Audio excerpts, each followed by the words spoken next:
వెళ్ళిపోయింది. 3 సంవత్సరాల్లో మీరు చేసిన దాడులు చెప్పండి. దాడి ఏంటంటే మొత్తం దక్షిణ తెలంగాణ ఉద్యమం అంతా కలిసి చేసిన దాడి అది. దాని మీద దాడి చేసాం, బాగానే ఫైట్ ఇచ్చినాం. ఒక అతను చనిపోయాడు, 2 ఇంజూర్డ్ అయినా. కానీ అదే టైంలో శ్రీశైలం నుంచి కొంతమంది పోలీసులు వస్తారు. వచ్చారు, పట్టుకున్నారు. వాళ్ళని మరి ఎందుకు పనిష్మెంట్ చేయకుండా వదిలిపెట్టారు? పోలీసులు అనగానే ప్రతి ఒక్కరు శత్రువులు అయితే కాదు సార్. మన మీద దాడికి ఎవరైతే వస్తారో వాళ్ళే మాకు టార్గెట్. నిరాయుధంగా దొరికిన వాళ్ళని మేము చంపొద్దు అనేది పార్టీ సిద్ధాంతం. రవి గురించి ఎందుకు చంపానని చెప్పాడు ఎప్పుడైనా? చెప్పాడు. డబ్బుల కోసం చేసింది అది. ఎవరు మొద్దుసీని ఎంత అని ఆఫర్ అని చెప్పాడు. ట్రాన్స్ఫర్ అయిన 10 రోజులకి మర్డర్ అయ్యి మహబూబ్నగర్ కోర్టులో కిటికీ పగలగొట్టి AK-47 తీసుకెళ్లారు పోలీసు. కోర్టులో AK-47 తీయడం అంటే అది సహజం, ఎవరు చేయలేరు. చాలా సెక్యూరిటీ ఉంటుంది అక్కడ. అది నాకు సంబంధం లేని విషయము. ఇబ్బంది పెట్టే ఆఫీసర్ ఎవరు? మిమ్మల్ని అర్థం చేసుకొని మీకు ఆదరించే ఆఫీసర్ ఎవరు? ఎందుకన్నా అలాగే సార్, నేను జైల్లో ఉన్నప్పుడు అసలు నా భార్య పిల్లలు కానీ మా అమ్మ కానీ కాస్త బతకలేని పరిస్థితి. కానీ నేను జైలు నుంచి పెరోల్ పేపర్లు పెట్టుకున్నా సార్. పేరు మనోహర్ సార్. అతనికి నేను చెప్తున్నా కదా, చాలా థ్యాంక్స్ చెప్తున్నా సార్కు. ఉండి పేపర్లు చేయండి అతని విక్రమ్ అంటే, లేదు సార్ అని బయటకు వస్తే వెళ్ళిపోతాడు సార్ అట్లేటంటే, అరే ఎంతో మంది లొంగిపోయి ఎవరు బతుకులు వాళ్ళు బతున్నారు కదా, దేవుళ్ళు లాంటి మంచి అనుకో. అట్లాంటి ఆఫీసర్ ఉండాలి, కానీ అట్లాంటి ఆఫీసర్ పోలీసులో కాదు, రాజకీయ నాయకుడు కూడా ఉండాలి.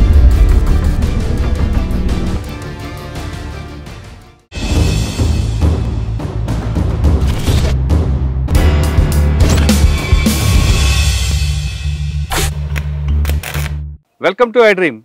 గతంలో గ్రామాల్లో ఉన్న పరిస్థితి ప్రభావంతోనూ లేదా భావజాలానికి ఎక్కువగా అట్రాక్ట్ అయ్యే కొంతమంది యువకులు అడవిబాటు పట్టారు. ఆ విధంగా వెళ్ళిన వారు లోపల ఉన్న చెంచుల కోసం నిరంతరం, వాళ్ళ అభివృద్ధి కోసం నిరంతరం కృషి చేస్తూ కొంతకాలానికి వాళ్ళు తిరిగి జనజీవన స్రవంతులు కలిశారు. కారణం ఏదైనా కావచ్చు. ఆ విధంగా వచ్చిన వారిని పరిచయం చేసే ఈ కార్యక్రమంలో ఈ వారం మన గెస్ట్ దారగోని శ్రేణు అలియాస్ విక్రమ్ అనగానే ఒకప్పుడు అన్నాసాగర్ కానీ లేదా నల్లమల ప్రాంతంలో పోలీసులకి కంటి మీద కొనుక్కు లేకుండా చేసేవాడు. ఆయన అరెస్ట్ అయ్యి బయటకు వచ్చిన తర్వాత కూడా కోర్టుకు వెళ్ళి మహబూబ్నగర్ కోర్టులోంచి AK-47 తీసుకొని తిరిగి అన్నలో కలిశారు. ఆ వ్యక్తి తర్వాత జైల్లోకి వెళ్ళి ప్రస్తుతం బెయిల్ మీద బయటకు వచ్చారు. ఆయన్ని ఎందుకు అడుగుబాటు పట్టాల్సి వచ్చింది, పట్టిన తర్వాత కోర్టులోంచి ఎందుకు తుపాకీ తీసుకెళ్లారు, జైలు జీవితం ఎలా గడిపారు, బయటకు వచ్చాక ఆయన జీవన విధానం ఎలా ఉంది అనే విషయాన్ని ఆయన తెలుసుకుంది. అన్న నమస్తే. నమస్తే అన్న. శ్రేణు అలియాస్ విక్రమ్. అవునా. ఎప్పటి నుంచో ఫారెస్ట్లు అన్నలో ఉన్నారు, తిరిగారు, అన్నీ చేసుకొచ్చారు. కానీ 2015లో మరొకసారి మీ పేరు మారుమోగింది. అవును. మహబూబ్నగర్ కోర్టు నుంచి AK-47 తీసుకుని వెళ్ళడం, అప్పటికే నల్లమల ఫారెస్ట్లో అన్నలందరూ కనుమరుగవుతున్న సమయంలో మీరు తిరిగి అన్నలను కలవడం, అక్కడ మీ తుపాకీ ఇచ్చి వాళ్ళతో కలిసి అక్కడున్న వాళ్ళ మీద మీరే ఫైర్ చేసి నలుగురిని చంపి మళ్ళీ తిరిగి వచ్చారనేది ఒక ఆరోపణ ఉంది. తప్పు. ఆ ఆరోపణ ఎంతవరకు కరెక్ట్ అనేది మీరు చెప్పే ముందు అసలు దారగోని శ్రేణు అలియాస్ విక్రమ్ అడవిబాటు ఎందుకు పట్టాల్సి వచ్చింది, పట్టిన తర్వాత మీరు చేసిన కార్యక్రమాలు ఏంటి, మీ కుటుంబ నేపథ్యం ఒకసారి చెప్పండి. మాది వ్యవసాయ కుటుంబం. అది వచ్చేసి ఇక నేను చిన్నప్పటి నుంచి పార్టీ గ్రామాలలో ఏ ఊరు మంది? తిరుమలాపురం, BK తిరుమలాపురం. ఇక పార్టీ ప్రభావం ఎక్కువ ఉండేది. అయితే ఆ టైంలో ఏంటంటే భూ సమస్య అనేది మా గ్రామంలో బాగా తీవ్రంగా ఉండేది. అట్లా పార్టీ అండతోటి ప్రజలు చాలా 100 ఎకరాల భూమి కొట్టుకుని అట్లా సాగు చేసుకుంటూ జీవిస్తున్నారు. ఆ టైంలోనే నాకు పార్టీ పరిచయం అయింది. ఎవరి ద్వారా?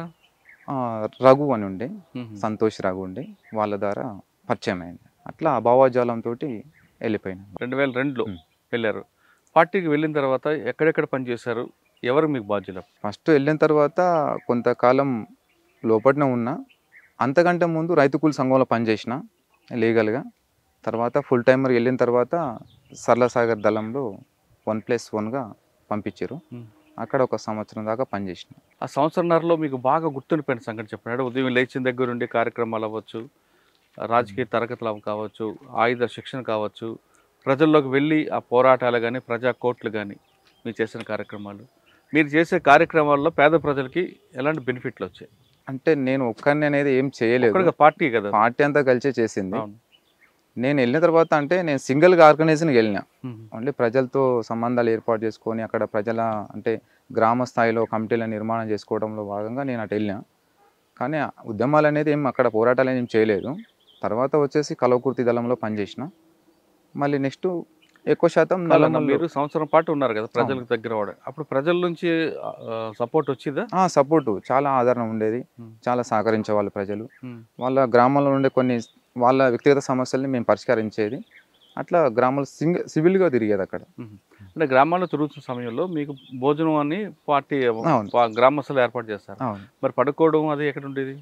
నైట్ అంతా గ్రామాలకు వెళ్తాం, డే అంతా పొలాలలోకి వెళ్ళి ఎక్కడో బావుల దగ్గర పండుకునేది. అంటే అప్పుడు మీకు బాధ్యుడు ఎవరు? అంటే 1+2 వెళ్ళాము. అక్కడ మా కమాండర్ లేడీ కమాండర్ ఉండే, స్వర్ణ అక్క అని ఉండేది. ఆమెతో పాటు తిరిగాము. అచ్చా. ఆ తర్వాత కల్వకుర్తి దళంకి వచ్చి తర్వాత కల్వకుర్తి. కల్వకుర్తి దళంకి వచ్చిన తర్వాత ఎక్కడ మీ వర్క్ ఎలా స్టార్ట్ అయింది? అక్కడ కూడా సింగిల్గా ఆర్గనైజర్ అంటే 1+2 ఒక కమాండర్ నేను ఇద్దరమే. అక్కడ దగ్గర దగ్గర 2 years దాకా చేసిన. కల్వకుర్తి దళం ఏ ప్రాంతం తిరిగారు? కల్వకుర్తి అంటే కల్వకుర్తి ఏరియా మొత్తం కూడా అంటే కడతాల్ తర్వాత ఆమన్గల్ ఏరియా మొత్తం కూడా తిరిగారు. అంటే అప్పుడు సమస్య ఏముండేది కట్టాలు కానీ ఇవన్నీ కూడా? అయితే అప్పటికి ఏంటంటే అక్కడ దళాలు ఉండే ఫస్ట్. ఆ దళాలంతా కూడా ఎత్తివేసినారు. అంటే నష్టపోయింది అక్కడ ఎన్కౌంటర్లు కావడం వల్ల. నష్టపోయిన తర్వాత మళ్ళీ సింగిల్గా ఆర్గనైజర్ ద్వారా అంటే సింగిల్గా ఆర్గనైజర్ చేయాలని చెప్పేసి అక్కడ సింగిల్గా పంపించారు. అంటే ఒక దళ కమాండర్ నేను ఇద్దరం వెళ్ళేది. కేవలం ప్రజలతోని మనం మమేకమై వాళ్ళతో రిలేషన్తోనే ఉండాలనేది పార్టీ. అప్పుడు ఆ ప్రాంతంలో ఎలాంటి సమస్యలు మీకు గుర్తించారు? సమస్యలు అంటే ఇక ఎక్కువ శాతం అయితే అక్కడ కొంత భూ సమస్య ఉంది. అంటే మళ్ళీ అంటే అప్పుడు పార్టీ ఉన్నప్పుడు కొన్ని 100 ఎకరాల భూమి ప్రజలకు పంచారు. మళ్ళీ ఆ భూములని అంటే మళ్ళీ అదే భూస్వాములు గుంజుకోవటానికి ప్రయత్నం చేస్తారు అనేది పార్టీకి రిపోర్ట్ వచ్చేది. దాని మీద మేము గట్టిగానే పోరాడాము. ఆ కట్టలు ఆ ప్రాంతంలో ప్రజాకోట్లు పెట్టి వార్నింగ్లు ఇచ్చేవారట కదా మీరు? అది ఇచ్చేది. మీకు బాగా గుర్తుండిపోయిన ఒక ప్రజాకోట్ చెప్పండి. నేనైతే వ్యక్తిగతంగా ఏం ఎవరికి ఇవ్వలేదు, ఇక పార్టీ అంతా కలిసి ఇచ్చాము అంతే. సరే, కట్టాల తర్వాత కల్వకుర్తి గ్రామాల్లో అంటే కల్వకుర్తి ఏరియాలో ఎన్ని గ్రామాలు ఉంటాయో అన్ని గ్రామాలంతా కూడా మేమే చూసుకునేది. తిరిగారు. అంటే కల్వకుర్తి బాగా పట్టుంది మీకు? బాగా. ప్రజల ఆదరణ ఎలాగుంటుంది అక్కడ? బాగుంటుంది అక్కడ. తర్వాత ఇక నెక్స్ట్ నల్లమల షిఫ్ట్. తర్వాత వచ్చేసి ఇక ప్లాటూన్ ఎక్కువ శాతం ఇంకా ప్లాటూన్తో పాటు ఉండేది. ఇక నల్లమలకి ఇక పరిమితం అయిపోయినంత.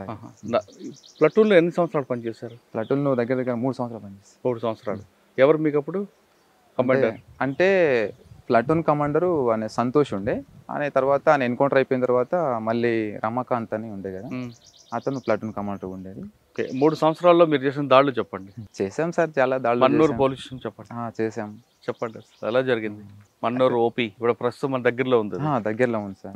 ఎన్ని గంటలకు చేశారు అది? యాక్చువల్ అంతకంటే ముందు అయితే అది దాడి ఏంటంటే మొత్తం దక్షిణ తెలంగాణ ఉద్యమం అంతా కలిసి చేసిన దాడి అది వచ్చేసి. అది అప్పుడు మా బాధ్యుడు సాంబశివుడు ఉండే, తర్వాత ఇంకో రవి ఉండే నల్లగొండ జిల్లా సెక్రటరీ.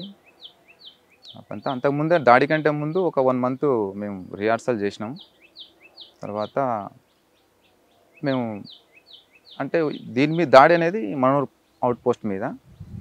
అయితే కొన్ని ఇంకా అదనంగా ఇక్కడ బలగాలు వచ్చి అంటే ఇక్కడ కొన్ని అమ్రాబాద్ పోలీస్ స్టేషన్ ఉంటుంది, తర్వాత అచ్చంపేట ఉంటుంది, అటు నుంచి శ్రీశైలం, అంటే అవన్నీ కూడా బ్లాక్ చేసినాం. అంటే అక్కడ అమ్రాబాద్ వెళ్ళి ఒక టీం ఫైర్ చేయడం, తర్వాత అచ్చంపేట అంటే ఇక్కడ రోడ్డు బ్లాస్ట్ చేయడం, దాని మీద దాడి చేసాం. బాగానే ఫైట్ ఇచ్చినాం. కాకపోతే ఏంటంటే మేము అనుకున్న టైంకి వెళ్ళలేదు అక్కడ ఒకటి. తర్వాత అందులో మా కామ్రేడ్స్ ఒక అతను చనిపోయాడు, 2 ఇంజూర్డ్ అయినాయి. ఎవరు చనిపోయిన? అశోక్ అని పాండు, అతను చనిపోయాడు.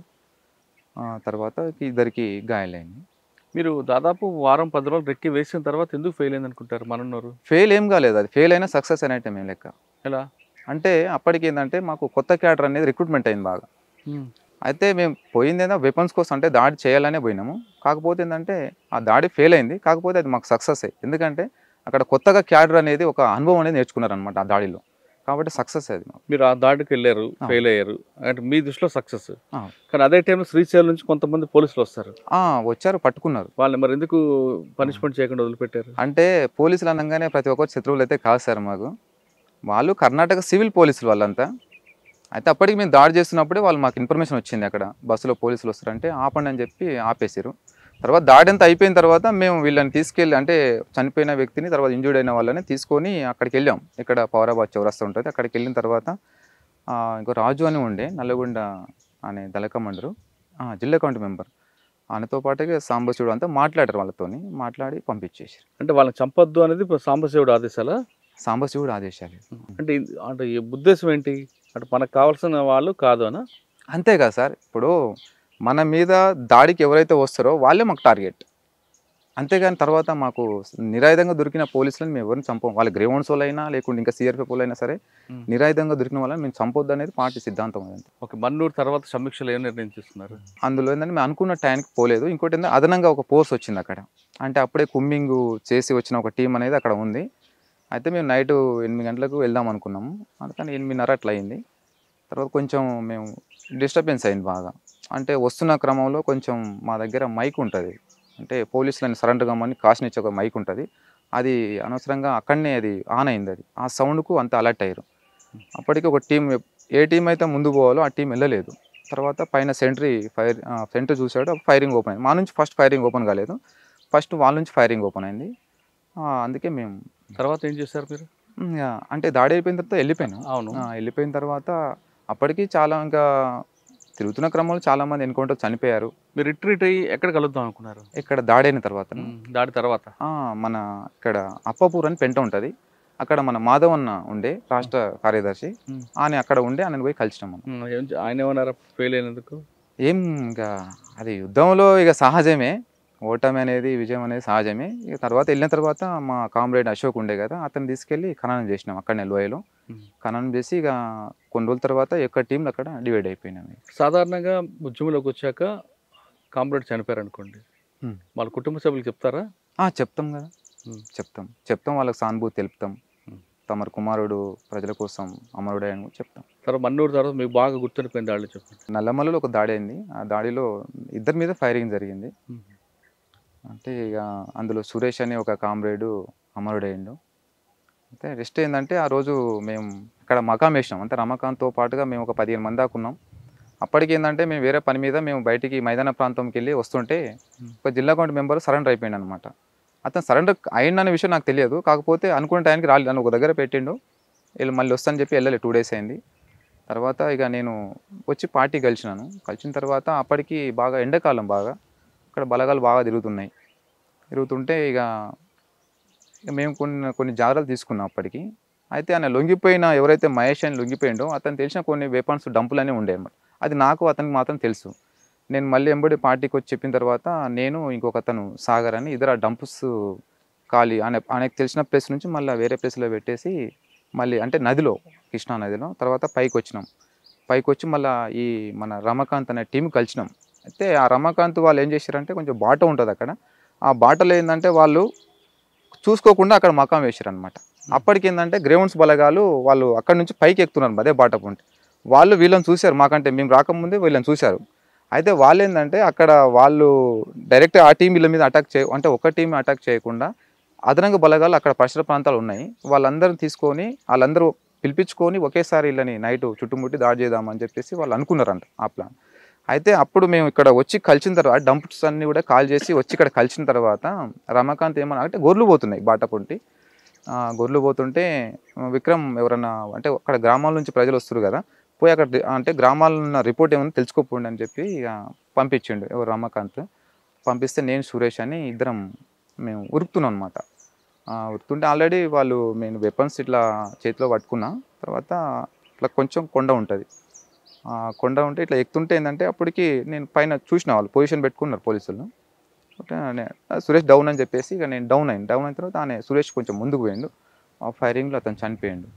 నా ముందే పడిపోయిండు. తర్వాత నేను ఫైర్ చేసుకుంటూ ఇట్లా కిందికి వచ్చేసి మళ్ళీ ఈ టీంతో కలిసి వెళ్ళిపోయాను. మీరు చేయడం కాకుండా మీ మీద అటాక్లు ఎన్నిసార్లు అయ్యాయి? ఇక్కడ బాణాల దగ్గర ఒక ఎన్కౌంటర్ అయింది సాంబశివుడు ఉన్నప్పుడే. అయితే అప్పుడు అమరవీరుల సభ జరపాలని చెప్పి మేము అప్పటికి విలేకరులకు ఫోన్ చేసిండు మా సాంబశివుడు. ఫోన్ చేసిన తర్వాత వాళ్ళు అప్పటికి లీక్ అయింది. అంటే ఫోన్లు యూజ్ చేయడం వల్ల లీక్ అయింది. అయితే లీక్ అయిన తర్వాత ఏంటంటే అప్పుడు ఆల్రెడీ అక్కడ ప్రాంతాల్లో బలగాలు వచ్చేసినాయి. అయితే మేము ఆ బలగాలు వచ్చిన విషయం మాకు అర్థమయ్యి ఏం చేసినామంటే ఒక పెద్ద కొండ మీద ఎక్కినాము. సాయంత్రం వచ్చేసి ఒక 3:30, 4 అవుతుంది.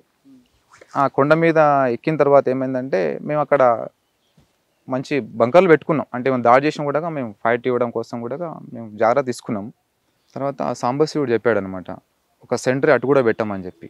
ఆ సెంటర్ పెట్టకపోతే ఆ రోజు నష్టపోయేవాళ్ళం. ఉమ్. ఒక బ్యాక్ ఒక సెంటర్ పెట్టమని చెప్పాడు. అంటే ఏ పోస్ట్ బి పోస్ట్ రెండు ఉంటాయి.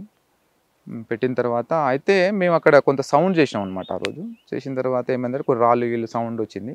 అప్పటికి అక్కడ పోలీసులు ఏంటంటే పైగా కొండ ఎక్కుతారు అనమాట. ఇప్పుడే నేను ఏం చేసిన అంటే అప్పటికి సెంట్రీ వాళ్ళకు కొంచెం టీ ఇచ్చి నేను కూర్చున్నా.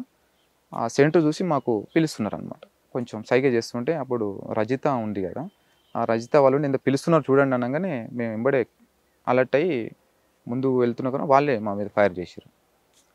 చాలాసేపు ఒక 5 నిమిషాల దాకా ఫైరింగ్ జరిగింది. అందులో గట్టిగా రిటాలియేషన్ ఇచ్చినాం మనం. ఎవరికి ఏం కాలేదు. ఆ రెండు అక్కడ మరి మిస్ అయ్యారు కదా సాంబశివుడు తాళ్ళతో. అవును. తర్వాత దాని మీద సమీక్ష జరిపారా? అయితే అప్పటికి ఏంటంటే నేను రమాకాంత్, ఇంకో సాగరు, ఒక ఉమా, ఒక నలుగురం మిస్ అయినాం. అంటే వాళ్ళంతా సేఫ్గా నల్లమల్ల వెళ్ళిపోయారు. అంటే లోపల అటు ప్రకాశం వెళ్ళిపోయారు. మేము 1 మంత్ ఒక నెల రోజులు మాత్రం వాళ్ళకు కాంటాక్ట్ లేకుండానే ఉన్నాం. మళ్ళీ నెల రోజుల తర్వాత కలిసాం. దాదాపు మీరు 10 సంవత్సరాలు పార్టీలో ఉన్నారా? లేదు, 5 సంవత్సరాలు. 5 సంవత్సరాలు. నల్లమల మొత్తం మీరు జల్లెడ పెట్టారా? మొత్తం. నల్లమలలో ఎక్కువ కొండలు ఏ ప్రాంతం ఎక్కువ ఉంటాయి? ఏ ప్రాంతంలో కొండలు ఎక్కడానికి కష్టం ఉండేది? చెంచులు ఎక్కడ ఎక్కువ ఉంటారు? వాళ్ళు మీకు ఏ విధంగా సహకరించేవారు ఈ నల్లమల ప్రాంతంలో? నల్లమల్లలో ఈ మహబూబ్నగర్ కంటే ప్రకాశం డిస్టిక్ కొండలు బాగుంటాయి. బాగా ఎత్తైన ప్రాంతం. కానీ చెంచులు అంటే మహబూబ్నగర్లో ఎక్కువనే ఉంటారు. తర్వాత ప్రకాశం డిస్టిక్లో కూడా చెంచులు బాగుంటారు. కానీ కొండలు ఎక్కువగా నల్లమల్లలో మహబూబ్నగర్ కన్నా ప్రకాశంలో బాగుంటాయి. అక్కడ అంటే ఇక్కడ మహబూబ్నగర్ ఏంటంటే అంటే చిన్న కొండలైనా కూడా ఇస్రం ఎక్కువ ఉంటుంది. అక్కడ చాలా పెద్ద పెద్ద కొండలు ఉంటాయి. అక్కడ ఏది ఎక్కడం కష్టం? ప్రకాశం డిస్టికే కష్టం. ఎందుకంటే అక్కడ నేను సంవత్సరం పైన చేసిన కాబట్టి. ఇక్కడ చెంచుల సాకారం ఇక్కడ ఎక్కువ, అక్కడ ఎక్కువ ఉంటుంది. ఆల్మోస్ట్ తెలంగాణ కావచ్చు, ఇటు మహబూబ్నగర్ అంటే తెలంగాణ కావచ్చు, అక్కడ ఆంధ్ర ఎక్కువ ఆదివాసుల మీదనే ఆదివాసులు బాగా సహకరిస్తారు. మీరు తిరుగుతున్న ఈ సంవత్సరం పాటు ఏమైనా జంతువులు ఎదురుపడేవా? ఎలుగు పంటలు ఎక్కువ పడేటి. మీ వెనక పడేవా? పడేటి. మరి పడేటి. ఒకసారి దాడి కూడా చేసింది. ఫైర్ చేసి చంపేసాం. ఇక్కడనే పులి బొమ్మ ఉంటుంది పవరాబాద్ చౌరస్ దగ్గర. కిరణ్ అని మా కమాండర్ ఉండే, అతను ఏఓబి దాడిలో చనిపోయిండు. ఎన్కౌంటర్లో అమరుడైండు. అంటే ఎన్కౌంటర్లో కాదు, కాకపోతే దాడిలో చనిపోయిండు. ఆయన కమాండర్ ఉండే. సరే నైటు మకాం వేసినాం రోడ్డు పక్కనే. మా వేరే జనార్దన్ అని ఒక వ్యక్తి ఉండే, అతను సెంటర్ ఉండే అనమాట. అది చిన్న పిల్లబాటు ఉంటుంది. ఆ పిల్లబాటు ఉంటే తల్లి అంటే దానికి చిన్న చిన్న పిల్లలు ఉన్నాయి. ఎలుగుబంటు వస్తూ ఉంటే ఆయన చూడంగానే ఆయన మీద అటాక్ చేయగానే గట్టి పట్టుకున్నాడు, చేతులని కరిచినాయి. తర్వాత అరవంగానే మా కమాండర్ ముందుకెళ్ళి ఫైర్ చేసిండు, చనిపోయింది. జంతువులు అంటే ఎదురుపట్టి చంపారు. మనుషులు ఎందుకు చంపారు? మనుషులని మేము ఎవరిని చంపాలని మా ఆలోచన కూడా కాదు. అది ప్రజల సమస్యల మీదనే, ప్రజలకు న్యాయం జరగాలని మా పోరాటం. కానీ సార్, ఆ పోరాటంలో ఎంతమంది మీ చేతిలో చనిపోయి ఉండొచ్చు? నా చేతిలో ఎవరు చనిపోలేదు సార్. నేను ఎవరు చంపలేదు. మీ చేతుల్లో కాకపోయినా ఉద్యమంలో భాగంగా ఇక అది నాకు సంబంధం లేదు. పార్టీ ఉన్నప్పుడు పార్టీ చేసింది, కానీ నా చేతిలో మాత్రం ఎవరు చనిపోలేదు, నేను ఎవరిని చంపలేదు కూడా. కాకపోతే విరోచితంగా పోరాడినా, విరోచితంగా ఉద్యమంలో పనిచేసిన, పార్టీకి నమ్మకంగా పనిచేసిన, పార్టీ సిద్ధాంతాల పట్ల కూడా పార్టీ పట్ల చాలా రాజకీయాలు నేర్చుకున్నా. కానీ పార్టీ కూడా చంపాలి అనే నేర్పదు. పార్టీ ప్రజలకు న్యాయం జరగాలి, ప్రజా ఉద్యమాలు చేయాలని పార్టీ చెప్తుంది. కానీ చంపాలనే సిద్ధాంతం అయితే మా పార్టీది కాదు. పార్టీలోకి వెళ్ళిన తర్వాత మీరు నేర్చుకుంది ఏంటి? క్రమశిక్షణ లేదంటే జ్ఞానమా? నేను పార్టీలో నేర్చుకున్నది జ్ఞానం కంటే క్రమశిక్షణ నేర్చుకున్నా. తర్వాత యుద్ధంలో శత్రువు మీద మనం దాడి ఎట్లా చేయాలి, దాన్ని ఎట్లా తిప్పికొట్టాలి, ఎట్లా మనం ఫైట్ చేయాలి అనేది నేర్చుకున్నాను. మరి 5 సంవత్సరాలు పార్టీలో ఉండి ఎందుకు బయటకు రావాల్సి? నేను బయటికి ఏం రాలేదు. నేను అరెస్ట్ అయినా. నేను ఫస్ట్ టైం అరెస్ట్ అయినా. ఎక్కడ? హైదరాబాద్లో వనస్థలిపురం. మీరు అటెందుకు వచ్చారు మైదాన ప్రాంతానికి? అయితే అప్పటికి పార్టీ ఏంటంటే ఇక్కడ అందరూ లొంగిపోయినారు, అందరూ సరెండర్ అయిపోయినారు. మెయిన్ లీడర్ అంతా కూడా సరెండర్ అయిపోయిన తర్వాత మిగిలింది మేము నలుగురం మిగిలినాం. ఎవరో నలుగురు? నేను, శ్యామ్, శేఖర్, శోభని శ్యామ్ వాళ్ళ భార్యనే. ఇక నలుగురం మిగిలిపోయినాము. మాకు లొంగిపోవాలని మాకు ఆలోచన లేదు. శ్యామ్కి కానీ నాకు కానీ మిగతా ఇద్దరికి కూడా లొంగిపోవాలని ఆలోచన లేదు. పార్టీ కాంటాక్ట్స్ మనకు, ఇంకోటి ఏంటంటే పార్టీ కాంటాక్ట్ లేదు మనకు. అప్పటికే నల్లమలలో పార్టీ ప్రభావం తగ్గింది కదా. పార్టీ అంతా కూడా రిట్రీట్ అయిపోయింది. అయితే ఉన్న వాళ్ళని ఏంటంటే మైదాన ప్రాంతాల్లో ఎక్కడో ఒక దగ్గర ఉండి ఓన్లీ ఒక షెల్టర్ తీసుకోవాలి తప్ప ఆఫెన్స్ అనేది కూడా ఏం చేయొద్దు అనేది పార్టీ నిర్ణయం అది. ఆ నిర్ణయం ప్రకారం మేము ఉన్నాం. అయితే మా జిల్లా కార్యదర్శి రమాకాంత్ వెళ్ళిపోవడం వల్ల పార్టీకి నష్టం జరిగింది, బాగా నష్టం జరిగింది. ఆయన లొంగిపోయిన తర్వాత ఏంటంటే మాకు పార్టీ కాంటాక్ట్స్ అనేది లేవు అనమాట. అంటే కాంటాక్ట్ అంటే సాంబశివుడే మాకు కాంటాక్ట్. ఆయనకి చాలాసార్లు ఎన్కౌంటర్ అక్కడ కర్నూలు ఎన్కౌంటర్ అయ్యి అక్కడ కొన్ని మొబైల్స్ పడిపోవడం వల్ల మేము చేసినా కూడా మళ్ళీ ఫోన్లు స్విచ్ ఆఫ్ రావడం అట్లా మేము ఇబ్బంది పడ్డాం. ఇబ్బంది పడుతూ మేము అట్లా కలుకూరు తీరలో తిరిగినాం మేము బాగా. అంటే ఇక్కడ నల్లమల వదిలిపెట్టి అటు మైదాన ప్రాంతంలో ఉన్నాం. ఇప్పుడు పార్టీ కాంటాక్ట్ కోసమే తిరుగుతున్న క్రమంలోనే దొరికినా నేను. అంటే వనస్థలిపురంలో ఉన్నారా? వనస్థలిపురం వెళ్ళిన ఒక ఫోన్ ట్యాపింగ్ అయింది, వేరే వాళ్ళు ఇచ్చిన సమాచారం తోటి పట్టుకున్నాం. కొంతకాలం కలవకుర్తులు ఉన్నారు. అంటే అక్కడ మేము తిరుగుకుంటున్నాం. తర్వాత తిరుక్కున్నారా, షెల్టర్ తీసుకున్నారు? షెల్టర్ అంటే షెల్టర్ ఏం లేదు, కాకపోతే గ్రామాలు చిన్న చిన్న గ్రామాల్లో అంటే తిరుగుకుంటా ప్రజలతో మమేకమే ఉన్నాం మేము. అంటే యూనిఫామ్ లేకుండా? యూనిఫామ్ లేకుండా సివిల్. వనస్థలిపురంలో మీకు పట్టుకున్నారా? అవును. పట్టుకొని మళ్ళీ తిరిగి ఎక్కడ తీసుకొచ్చారు? ఏ కోర్టులో? ఇక కోర్టులో కాదు, ఇక బాగానే కోర్టులో ప్రొడ్యూస్ చేసిన తర్వాత ఒక 5 రోజుల దాకా బాగా కొట్టారు, ఎన్కౌంటర్ చేయాలని తీసుకెళ్ళారు. తర్వాత ఇక అప్పటికి కొంత నేను అరెస్ట్ అయిన విషయం కొంచెం లీక్ అయింది బయటికి. ఇక అప్పుడు కోర్టులో ప్రొడ్యూస్ చేశారు. అక్కడనే 5 రోజులు ఎక్కడ ఉంచారు మిమ్మల్ని? ఎవరు చేశారు? చంద్రశేఖర్ సిఐ, ఎస్ఐ రవీంద్ర ప్రసాద్, ఇప్పుడు ఆయన సిఐ అనుకుంటా, వాళ్ళు అరెస్ట్ చేశారు. చేసి బాగా కొట్టారు. ఇక కొట్టి అయితే నేను అరెస్ట్ అయిన తర్వాత శ్యామ్ సరెండర్ అయిపోయాడు. ఇక నేను అరెస్ట్ అయిన తెలియంగానే శ్యామ్ సరెండర్ అయిపోయాడు. ఇక తర్వాత వాళ్ళందరూ వచ్చారు నా దగ్గరికి, చార్సీనా మేడం ఎస్పీ ఉండే, వాళ్ళంతా వచ్చి కొన్ని డంప్స్ ఉన్నాయి నీకు సంబంధించిన చూపించమని బాగా ఇబ్బంది పెట్టారు. నాకేం తెలియదు, ఉన్నంత కూడా రమాకాంత్ శ్యామే చూపించారు, నా దగ్గర ఏం లేవని చెప్పాను. తర్వాత ఇక వాళ్ళు ఎన్కౌంటర్ చేయాలనుకున్నారు. ఇక తర్వాత ఎందుకో తర్వాత చేయొద్దనుకున్నారు ఏమో తెలియదు. ఇక తర్వాత కోర్టులో ప్రొడ్యూస్ చేసి జైలుకి పంపి చెర్లపల్లి జైలు. 2 సంవత్సరాలు ఉన్నా.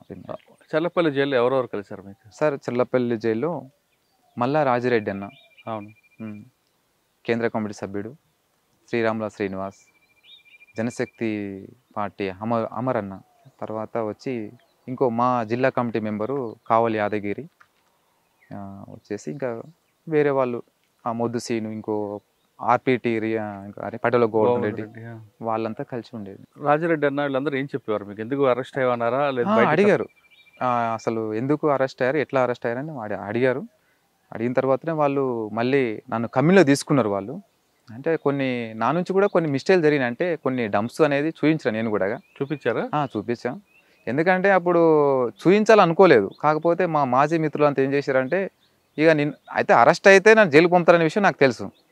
కానీ వీళ్ళేం చెప్పారంటే, నాకు లేదు నిన్ను అరెస్ట్ చేసినా కూడా నేను సరెండర్ చేపిస్తాం, ఆల్రెడీ మేమంతా లొంగిపోయినాం కదా, ఆ డంప్స్ ఏమైనా ఉంటే చూపించమని చెప్పారు. సరే అని ఆ డంపులు చూపించిన తర్వాత వాళ్ళు ఇక బాగా ఇంకా ఇబ్బంది పెట్టారు. తర్వాత అనుకున్నా ఇక ఇట్లా జరుగుద్ది అనుకోలేదు, కానీ చూపించవద్దు పార్టీ దృష్టిలో, అంటే చూపించక తప్పదు ఇక, ఎందుకంటే అది సహజమే. ఆ టైంలో టార్చర్ తట్టుకోలేక. కానీ ప్రాణహాని అనేది చేస్తే అది పార్టీ ద్రోహం అంటారు, కానీ తుపాకులు అనేది చూపిస్తే అది పెద్దగా ఏం. అంటే మీరు చూపించిన డంప్ వల్ల ఎన్ని తుపాకులు దొరికాయి? క్యాష్ అనేది ఏమి ఉండదు మా దగ్గర. డంప్స్ అంటే వెపన్స్ అవే ఉంటాయి, తుపాకులు, మందుగుండు సామాగ్రి. ఏమి ఇచ్చారు అప్పుడు? డంపులు ఏం దొరికాయి? ఒక SLR, ఒక 2 303 రైఫిల్ ఉండే. ఇక్కడ నల్లమలలో? నల్లమల. అరెస్ట్ చేశారు, జైలు చెర్లపల్లి జైలుకి వచ్చారు, రాజిరెడ్డి కలిసాం. మిగతా అందరూ ఏం మాట్లాడారు మీతో? శ్రీరాములు శ్రీనివాస్ వాళ్ళంతా ఫస్ట్ కొంచెం అరెస్ట్ అయిన వాళ్ళని అంటే అరెస్ట్ అయిన వాళ్ళందరినీ కూడా ఒకే రకంగా చూడరు. అందులో పార్టీకి ఏమైనా నష్టం చేశాడా లేదనేది చూస్తారు. అందులో నేను నష్టం చేసింది ఏం లేదు, కాకపోతే నా మీద ఒక అభిమానం వాళ్ళకి. ఎందుకంటే అందరు లొంగిపోయినా కూడా ఇతను చివరి స్థాయిగా ఉన్నాడు కదా అనేది బాగా వాళ్ళకు నా మీద కొంచెం అభిమానం ఉండే. వాళ్ళు మళ్ళీ నన్ను కమ్యూనిలో తీసుకున్నారు. వాళ్ళు నాకు చాలా విధాలు సహకరించారు. వాళ్ళ బ్యారక్లో ఉన్నారు మీరు? ఒకటే బ్యారక్లో ఉండేది. ఇక రాజకీయంగా నాకు రాజిరెడ్డి అన్న అయితే నాకు ఆదర్శమానే. కానీ నేను పార్టీలో ఉన్నప్పుడు నేర్చుకున్నది ఒక్క స్టెప్ అయితే, తర్వాత జైలుకి వెళ్ళిన తర్వాత అంటే ఆ స్థాయి నాయకులతో నేను కలిసి 2 సంవత్సరాలు ఉండడం నాకు చాలా సంతోషం అనిపించింది. కానీ అది రాజిరెడ్డి అన్న జీవితం నాకు చాలా ఆదర్శం అనిపించింది. ఎలా అంటే తను ఉన్నతమైన చదువులు చదివి ఆయన ఒక అంటే ఒక అగ్రకులంలో పుట్టి కూడా కానీ అంతా వదులుకొని కూడా కానీ ఉద్యమం పడ్డ అంటే 10 సంవత్సరాలు 20 సంవత్సరాలు 30 సంవత్సరాలు అనే ప్రజల కోసం పనిచేసిండంటే అది చాలా గొప్ప విషయం అది. అందులో వాళ్ళ సహచరి కూడా ఎన్కౌంటర్ చనిపోవడం అంటే ఏ రోజు కూడా కానీ తల్లి అంటే 30 సంవత్సరాల తర్వాత కూడా తల్లినని చూడలేదన్నమాట. అంటే ప్రజలు నమ్ముకొని అక్కడ ప్రజలతోనే కలిసి ఉండు కాబట్టి అది చాలా బాగా. ఆయన అరెస్ట్ అయ్యి బయటకు వచ్చిన తర్వాత కేరళ నుంచి కూడా తిరిగి లోపలికి వెళ్ళిపోయారు. ఆయన అరెస్ట్ అయ్యి 2 సంవత్సరాలు జైల్లో ఉన్న తర్వాత రిలీజ్ అయిన తర్వాత మళ్ళీ బెయిల్ మీద వెళ్ళి మళ్ళీ ఉద్యమంలోకి వెళ్ళిపోయాడు. తర్వాత కానీ జైల్లో ఉన్నప్పుడు కూడా చాలా పోరాటాలు చేసిండు ఆయన. ఏం పోరాటాలు అంటే ఖైదీల హక్కుల కోసం 1996-98 అంటే అప్పటికి పార్టీ రాజకీయ ఖైదీలు కొన్ని జైల్లో కొన్ని పోరాటాలు చేసి కొన్ని హక్కులు అనేది సాధించుకున్నారు. అయితే 2007 నాటికి ఏంటంటే హక్కులు అనేటివి ఎవరు అంటే అమలు కావట్లేదు. మళ్ళీ ఏంటంటే ఖైదీల మీద మేము నిరాహార దీక్షలు అంటే ఖైదీలకు క్షమాభిక్ష పెట్టి వాళ్ళని విడుదల చేయాలి. ఇంకోటి వచ్చిన కుటుంబ సభ్యులకు ఇన్నర్ ములాఖతు సౌకర్యం కల్పించాలి. తర్వాత వారానికి 2 సార్లు కుటుంబ సభ్యులతో మాట్లాడడం కోసం ఫోన్ సౌకర్యం కల్పించాలి. తర్వాత ఇంటి దగ్గర నుంచి ఏమైనా తీసుకొచ్చిన వస్తువులు ఉంటాయి కదా తినటానికి, అలాంటివి కూడా అలో చేయాలి అని చెప్పి మేము 5 రోజులు 6 రోజులు కూడా రిలే నిరాహార దీక్ష చేసినాము. అది హోమ్ మినిస్టర్ జానారెడ్డి గారు దాన్ని అక్కడ దాకా తీసుకెళ్ళారు పార్టీ. తర్వాత ఆయన కూడా హామీ ఇచ్చిండు. హామీ ఇచ్చిన తర్వాత మేము విరమించుకున్నాము. కాబట్టి ఇక ఇంకోటి ఏంటంటే ముఖ్యంగా అందులో 7 సంవత్సరాలు శిక్షాకాలం పూర్తయిన ఖైదీలని విడుదల చేయాలనేది మా డిమాండ్ ముఖ్యంగా. అది నెరవేరుద్దా? నెరవేరింది. తర్వాత 2009లో 8లో జీవోలో రిలీజ్ చేశారు. ఒకవైపు చర్లపల్లి జైల్లో రైట్ సైడ్ పార్టీ వాళ్ళు ఉంటారు. అవును, మహానది బ్యారక్. ఇంకోవైపు మొద్దుసీన్ లాంటి వాళ్ళు కనిపిస్తుంటారు. అంటే మొద్దుసీన్ కూడా మాతో పాటు ఉండేది. అంటే రూమ్ ఒకటే బ్యారకు, దాంట్లో 12 రూమ్లు ఉంటాయి. ఆ 12 రూమ్లో అతనికి ఒక రూమ్ అంటే హై సెక్యూరిటీ బ్యారక్ అదే కాబట్టి అందులో ఒక రూమ్ ఇచ్చారు. కానీ అతనికి మాకు ఎలాంటి సంబంధం లేదు. ఎందుకంటే అతను లైన్ వేరు, మా లైన్ వేరు. కానీ మాట్లాడుకునేవారా? మాట్లాడుకో. రోజు రవి గురించి ఎందుకు చంపానని చెప్పాడు ఎప్పుడైనా? చెప్పాడు. ఇక ఆయన ఏం చెప్పాడు అప్పుడు? డబ్బుల కోసం వాళ్ళు చంపింది. ఏదో సూర్య అన్న భావకాలలో తృప్తి కోసం లేదు. వాళ్ళు ఏంటంటే క్రిమినల్స్. ప్రజలు అంటే వాళ్ళు ఏదో సూర్య అన్న కళ్ళల్లో నీ ఆనందం చూడాలని చంపినా అని చెప్పింది కదా డైలాగు. అది కాదు. అదేంటంటే అప్పటికి ఏంటంటే క్రిమినల్ అప్పటికి జైలుకు చాలాసార్లు వచ్చిపోయాడు. అప్పుడు సూర్య అనేది పరిచయం అయ్యాడు. ఆ సూర్య పరిచయం అయిన తర్వాత సూర్యకి ఇతని ద్వారా ఏమైనా సూర్యకి అవసరం వస్తుంది అనుకొని అతను సూర్య ఇతన్ని లోపరుచుకొని అట్లా చేసింది తప్ప డబ్బుల కోసం చేసింది అది. ఎవరు మొద్దుసీను ఇది ఏదో చేసింది కాదు, డబ్బుల కోసం చేసింది. డబ్బుల కోసం ఎంత అని ఆఫర్ అని చెప్పాడు. ఎంత? ₹1 కోటి అని చెప్పాడు. అందులో ఇచ్చింది 5 లక్షలంట. అయితే మేము వాకింగ్ ఎక్సర్సైజ్ చేసేటప్పుడు రాజిరెడ్డి అని తోటి డిస్కషన్ అంటే కొంచెం చర్చించేవాడు. అన్న సూర్య ఇట్లా చేసిండన్న, నన్ను ఇట్లా మోసం చేసిండన్న, నేను అప్రూవ్గా మాడిపోతా అంటే సరే అది ఏదంటే మీ ఓన్ నిర్ణయము, అది మాకు సంబంధం లేని విషయము, మీ ఇష్టం అని చెప్పాడు. ఎవరు? మన రాజిరెడ్డి అన్న. అయితే అందులో ఇచ్చింది 5 లక్షలంట అతనికి. తర్వాత ₹1 కోటి ఒప్పుకున్నాడంట. తర్వాత అప్రూవ్గా మారుతున్నందుకు ఇక తర్వాత ఏం జరిగింది తెలియదు. తర్వాత అనంతపూర్ జైలుకు ట్రాన్స్ఫర్ అయిపోయాడు. ట్రాన్స్ఫర్ అయిన ఒక 10 రోజులకే మర్డర్ అయిపోయింది జైల్లో. జైల్లో ఉన్న వాళ్ళ మీద పోలీసులతో పాటు బయట నుంచి నయీం కూడా నిఘా పెట్టేవాడు. పెట్టేవాడు. మీకు ఎప్పుడైనా ఎదురుపడ్డా? నయీం నాతో ఎప్పుడు జైలు అంటే నిఘా అనేది ఉంది, కాకపోతే నాతో ఎప్పుడు ఎదురుపడలే. జైల్లో ఫోన్లు మాట్లాడుకునేవారు అప్పుడు? అంటే మొబైల్సా? మొబైల్ అంటే మేము మాట్లాడేది కాదు. ఇక వేరే వాళ్ళు కూడా తక్కువ. అది కూడా ఇప్పుడైతే అట్లాంటిది ఏం లేదు. అట్లా ఫోన్ సౌకర్యం ఏమి ఉండదు. కానీ ఎప్పుడైనా పరిటాల రవి ₹5 కోటి మర్డర్ కోసం పరిటాల మర్డర్ చేసి ఒప్పుకున్నాను కాంట్రాక్ట్ అని చెప్పాడు కదా. అవును. డబ్బులు రాలేదు కాబట్టి కోపంతో ఏమైనా మాట్లాడా? కోపంతో మాట్లాడాడు. సూర్య నాకు మోసం చేశాడు వేరే ఏం చెప్పాడు? అదే సూర్య మోసం చేసిండు కదా, నేను అప్రూవ్గా మారిపోతా అంటే నేను కోర్టులో ఇతనే చంపించాడని చెప్పేసి చెప్తాను అన్నాడు అన్నమాట. అయితే బట్ అంటే చర్చ జరిగేది, ఎందుకంటే మార్నింగ్ పూట ఎక్సర్సైజ్ చేసుకుంటా ఏదో డిస్కషన్ అవుతుండే కాబట్టి వినేదన్నమాట. కానీ మీరు ఎవరు సమర్థించారా? మేము సమర్థించాం కదా, ఎందుకంటే వాళ్ళు క్రిమినల్ యాక్టివిటీస్లో ఉన్న వాళ్ళు. మాకు ఒక సిద్ధాంతం, మాకు ఒక లక్ష్యం ఉంది కాబట్టి మేము అట్లాంటివి మేము సమర్థించాం, మేము వ్యతిరేకిస్తాం. మేము అసలు ముద్దుసీన్తో నన్ను మాట్లాడదంటూ అంటే చెప్పేవాడు అనమాట, చెప్పేవాళ్ళు. అయితే ముద్దుసీన్ నన్ను బాగా అంటే దగ్గర తీసేవాడు అనమాట. ఎందుకు అంటే బయటికి వెళ్తే ఈయనకి ఏమైనా ఉపయోగపడతాడేమో అనేది. అయితే నాకు ఆ విషయం అంటే మన ఫ్రెండ్గా మాట్లాడతాం అంతే ఎవరైనా సరే. అయితే పార్టీకి అర్థమైందనమాట లోపల, అతనితో ఎక్కువ మాట్లాడొద్దు అని చెప్పారు. ఎందుకంటే చెప్పాడంటే నీవు రేపు బెయిల్ మీద పోతే నేను బయట ఏమైనా యూజ్ చేసుకుంటారు, మనం తప్పుదారి పట్టిన వాళ్ళం అవుతాం, వద్దంటే ఇక దూరం ఉంది. జైలు అంతగా బయటకు వచ్చారు, బెయిల్ మీద వచ్చారా? 2 సంవత్సరాలు జైల్లో ఉన్నా. 2 సంవత్సరాలు జైల్లో ఉండి అప్పటికి నా మీద 18 కేసులు పెట్టారు. ఆ 18 కేసులు కూడా ఒక 14 కేసులు కొట్టేసుకొని మిగతా 4 కేసులు బెయిల్ మీద బయటకొచ్చాను. బెయిల్ మీద బయటకు వచ్చిన తర్వాత మరి బాబునూరు కోర్టుకి ఎందుకు వచ్చేవారు? అప్పటికి ఏంటంటే పార్టీ కాంటాక్ట్స్ కోసం నేను తిరుగుతున్నా అనే అది చెప్పా కదా. అప్పటికి ఏంటంటే ఒక టీం అంటే అక్కడ ఈ పంతు నాయక్ అని ఎవరైతే ఉన్నారో ఎంపీపీ అమ్మన్గల్లు, అతన్ని పార్టీ చంపేసింది. మీరున్నారు అందులో? అందులో నేను లేను. నేను పార్టీ లింక్ కోసం నేను ఎతుకుతున్నా. అప్పటికి నాకు అసలు చంపుతారనే ఉద్దేశం నాకు తెలియదు. కాకపోతే చర్చ నడిచింది అంతే. అంటే అతని గురించి రిపోర్ట్ నాకు తెలుసు కానీ అతను చంపుతారన్న విషయం నాకు తెలియదు. అంటే ఆ సంఘటనలో మీరు లేరు. కానీ మరి మీ మీద కేసు ఉంది కదా అందులో? అది నేను అరెస్ట్ అయినా కాబట్టి నా మీద మోపారు. ఇప్పుడు ఆ కేసు అయిన వాళ్ళు సరెండర్ అయిపోయారు. ఆ కేసు చేసిన వాళ్ళు. నేను అరెస్ట్ అయినా కాబట్టి ఆ కేసు అంతా కూడా నా మీద దొబ్బేశారు. దాంట్లో ఏ ఫైన్ నేను అసలు నేను ఆ కేసు అయినప్పుడు నేను కలకూరు తిరగలే. నేను ఎక్కడ రంగారెడ్డి డిస్టిక్లో ఉన్నాను నేను అప్పుడు. అది పార్టీ కాంటాక్ట్ కోసం నేను అక్కడికి వెళ్ళినా నేను. కానీ అతను చంపుతాడన్న విషయం నాకు తెలియదు. కాకపోతే అతని గురించి కొంచెం చర్చ నడిచింది పార్టీలో. ఎందుకు ఆయన చంపాలనుకున్నారు? ఆయన ఒక లంబాడీ సామాజిక వర్గం వ్యక్తి. అవునవును. మరి ఆయన చంపితే మీకు పార్టీలో ఆదరణ గ్రామాల్లో అయితే పోతుంది కదా. కరెక్టే. ఇదే డిస్కషన్ నేను కూడా చేశాను సార్.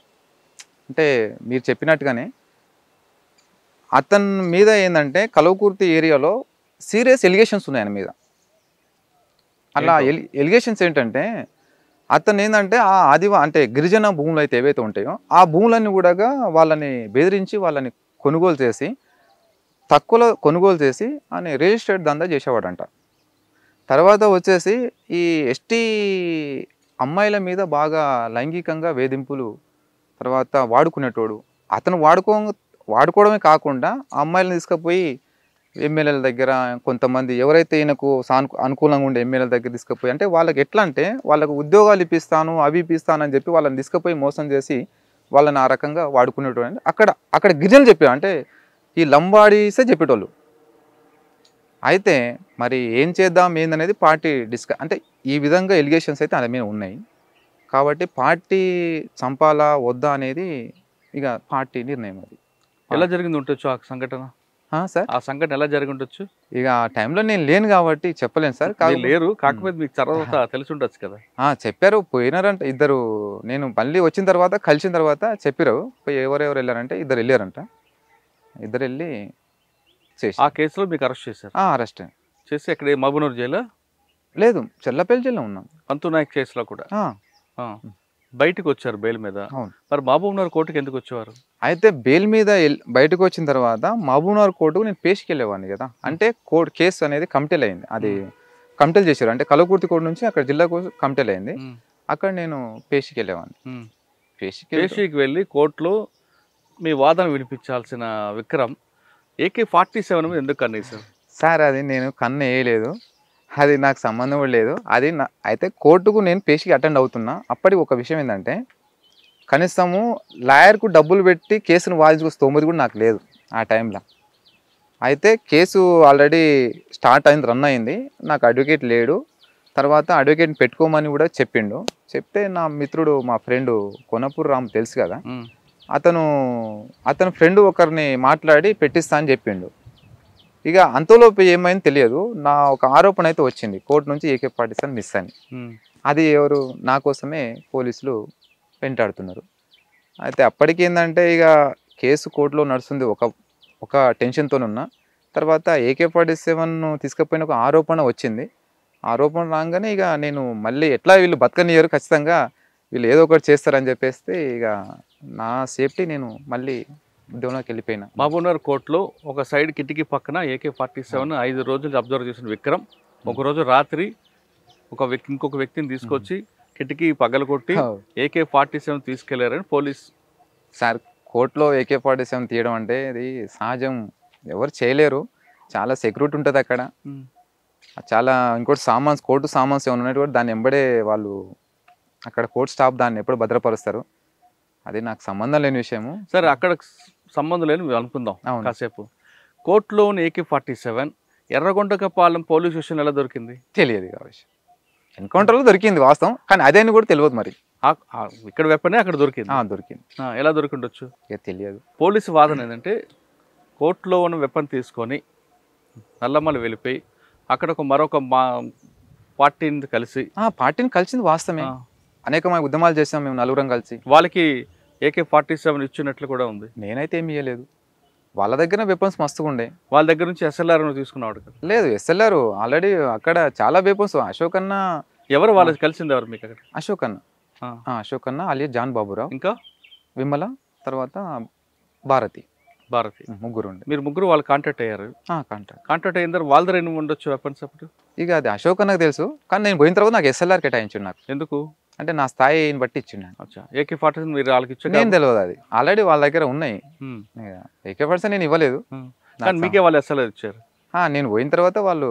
కానీ పార్టీ అప్పటికి నల్లమలలో దూరం అవుతున్న క్రమంలో ఇంకా అప్పటికి ఉందంటారా? అప్పటికి పార్టీ లేదు, కానీ ఈ ముగ్గురు మాత్రం వాళ్ళు అక్కడ ప్రజలతోనే, ఆదివాసీ ప్రజలతో, మత్స్య కార్మికులు అక్కడ ఉన్న ప్రజలతోటి వాళ్ళు కలిసి అక్కడనే 7 సంవత్సరాలు ఉన్నారు వాళ్ళు. ఇక్కడ ఏ ప్రాంతం? నల్లమల్ల ప్రకాశం డిస్టిక్ వచ్చి బాబునారు, 2 బేస్ చేసుకొని వాళ్ళు పనిచేసారు.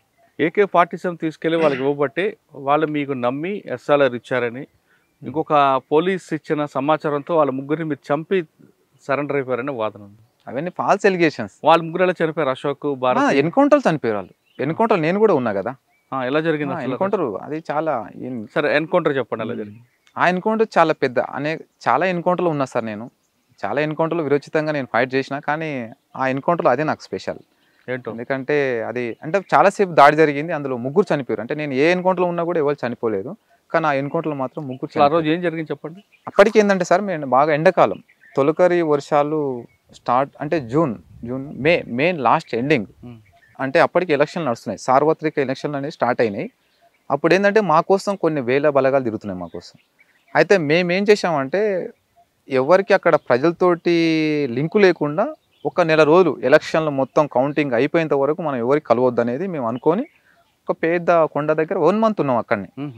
ఆ 1 మంత్ ఉన్న తర్వాత అంతా అంటే ఎక్కడెక్కడ అంత కూల్ అయిపోయింది. అంటే ఎలక్షన్లు అయిపోయినాయి, తర్వాత ప్రమాణ స్వీకారం కూడా అయిపోయింది, 2 సీఎంలు. అయితే అప్పటికి మేము చాలా జాగ్రత్తతోని మేము తిరిగినాము. కాకపోతే ఒక చిన్న మిస్టేక్ ఏంటంటే, తెలంగాణ గవర్నమెంటు ఏర్పడ్డ తర్వాత సీఎం కేసీఆర్ ఏమన్నారంటే, మావోయిస్టుల ఎజెండానే మా ఎజెండా అని చెప్పిండు. మరి అట్లా అన్నోడు మరి ఎన్కౌంటర్ ఏం చేయడు కదా, మా మీద ఏం బలగాలు కూడా ఏం రావు కదా అని కొంచెం మేము అట్లా ఆలోచించినాం. ఇంకోటి, అక్కడ టీడీపీ గవర్నమెంట్ కదా చంద్రబాబు నాయుడు, అప్పుడు 2014 అప్పటికి చాలా ఎన్కౌంటర్లు చేసిన గవర్నమెంటే, కానీ ఇప్పుడు చేయకపోవచ్చు అనేది కొంచెం నిర్లక్ష్యం. తర్వాత మేము అక్కడ కొండ అంటే అడవి నుంచి మేము నదిలోకి దిగినాం ఆ రోజు. అయితే అప్పటికి మా దగ్గర సరుకులు లేవు, తినడానికి సరుకులు అయిపోయినాయి. అయితే అప్పటికి ఏంటంటే నది ఎండిపోయింది కాబట్టి అక్కడ మత్స్య కార్మికులు కూడా ఎవ్వరు లేరు. ఒకే ఒక వ్యక్తి ఉన్నాడు, ఆ వ్యక్తే పోలీస్ ఇన్ఫార్మర్. ఆ వ్యక్తి మీ ఫ్రెండా? ఫ్రెండ్ కాదు, మా ఫ్రెండ్ కాదు, అశోక్ అన్నకు చాలా దగ్గర సన్నిహితుడు అతను. నేను పోయిన తర్వాత పరిచయం అయ్యాడు. అది చాలాసార్లు కలిసాం, అతన్ని కలిసి మాట్లాడినాం. కానీ ఇక తర్వాత కొండ మీద నుంచి మేము కిందికి దిగిన తర్వాత ఒక ఆవుల మంద ఉండే, ఇతన్ని ఇద్దరిని కలిసి అశోక్ అన్న ఉండి లింగాల గట్టు ఉంటుంది పక్కలో, ఆ లింగాల గట్టుకి వెళ్ళి కొన్ని సరుకులు తీసుకొని, కొన్ని చెప్పులు లేవు తీసుకొని రమ్మని పంపించినోడు పోయిండు, సరుకులు తీసుకొని వచ్చిండు. అయితే అసలు ఇన్ఫార్మర్ ఇతను కాదు, ఇతను పోయి వేరే అతను చెప్తే వాళ్ళు పోలీసు వాళ్ళకు ఇన్ఫర్మేషన్ పోయింది. మేము ఉన్నది మహబూబ్ నగర్ ప్రకాశం బార్డర్లో మేమున్నాం, వచ్చింది గుంటూరు పోలీసులు వచ్చారు ఆ రోజు. అయితే ఆ రోజు అప్పటికి ఏంటంటే మేము పంపిన తర్వాత 2 రోజులు మేము అక్కడ ఉన్నాం. ఆ 2 రోజులు మేము ఉన్న తర్వాత ఏమైందంటే, అప్పటికి నేను అన్న అశోక్ అన్నతోటి, అన్న కొంచెం ఏదో తేడా వస్తుంది అనే కొంచెం డౌట్ వస్తుంది, మనం ఇక్కడ నుంచి మకం కాల్ చేసి వెళ్ళిపోదామన్నా.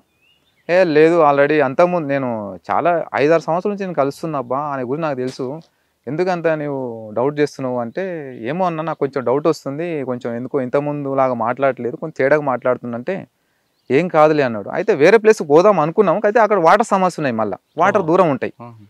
అయితే అశోక్ అన్న ఏమంటే, సరే ఈ ఒక్కరోజు ఇక్కడ ఉందాం, అట్లా ఒక్కరోజు కూడా ఉందామని లేదు, అన్నం వండుకొని తినేసి వెళ్ళిపోదామని చెప్పిండు. పైకి కొండ మీదకి నది ఒడ్డున ఒక చిన్న గుట్ట ఉంటుంది, గుట్ట మీద తిన్న తర్వాత మేము మధ్యాహ్నం 10 తినేసినాం. అంతా తిని సరుకొని కిట్లు వేసుకొని వెళ్దాం అనుకున్నాం. ఆల్రెడీ కొంచెం ఒక 10 అడుగులు వెళ్ళాం. మళ్ళీ అశోక్ అన్న ఉండి విక్రమ్ మనం ఈరోజు ఇక్కడనే ఆగుదాం, నైటు తెల్లవారుజామున 5 గంటలు లేచి ఇంత అన్నం వండుకొని తెల్లవారుజామున 5 గంటలు లేచి వెళ్ళిపోదాం అని చెప్పిండు. సరే వెళ్దాం, కాకపోతే మరి ఇక్కడైతే ఇది ప్లేస్ అయితే బాగలేదు, వేరే ప్లేస్కి వెళ్దాం అన్న.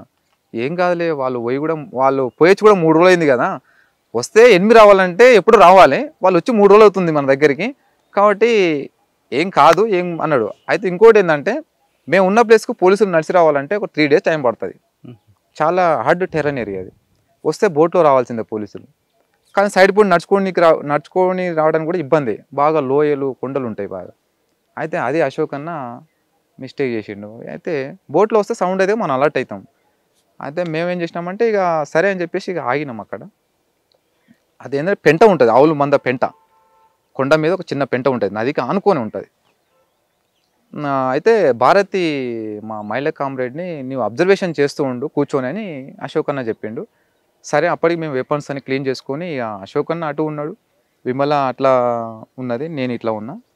అయితే ఆ కొండ పైన పెద్ద కొండ ఉంటుంది నదికి దిగి, ఆ కొండ దిక్కు ఇటు తలకాయ పెట్టి చూసుకుంటే నేను ఉన్నా.